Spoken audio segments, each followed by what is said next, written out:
இந்த 4 திட்டத்துல மட்டுமே இதனால பயன்பெறக்கூடிய குடும்பங்களுக்கு மாதம் 4000 ரூபாய் மிச்சமாகுது. 4000 ரூபாய் மிச்சப்படுத்திட்டாரா? அப்படி என்னத்த மிச்சப்படுத்திட்டாரு அவரு? திட்டம் போட்டது பூரா குடும்ப சொத்து ஏறதுக்கு தான் திட்டம் போட்டாரே தவிர மக்கள் வாழ்றதுக்குலாம் எந்த திட்டமும் போடல. திட்டம் போட்டோன்ற பேர்ல அவங்க செஞ்ச மகா சாதனை என்னன்னா, எங்க கிட்ட இந்த பஸ் பேர் 10 ரூபாய் இருந்த பஸ் பேரை 29 ரூபாய் ஆக்கி லேடிஸ்க்கு இலவச பஸ் கொடுக்குறன்ற பேர்ல ரீலக்ஸ் பஸ் ஒண்ணு விட்டு 40 ரூபாய் புடுங்கினதான் மிச்சம். அப்புறம் அந்த 1000 ரூபாய் கொடுக்குறன்ற பேர்ல மகளிருக்கு வீட்டு வரி 4500 ரூபாய் இருந்தது. எடப்பாடி ஆட்சி விட்டு இறங்கும் போது அப்படியே 9000 ரூபாய் ஆக்குனாங்க. இது அப்படியே 9000 ரூபாய் ஆக்குனாங்க. அதுல ஒரு 4500 எடுத்துங்க.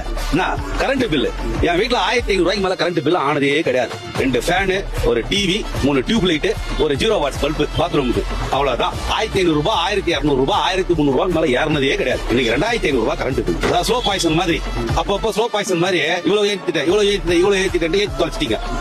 என்னத்த சாதனை பண்ணாரு? ஓட்டு கேட்டு வந்தாருன்னு வைங்களா. மக்கள் அவ்வளவு வெறியில இருக்கிறாங்க அவங்க பேர்ல, திமுக பேர்ல.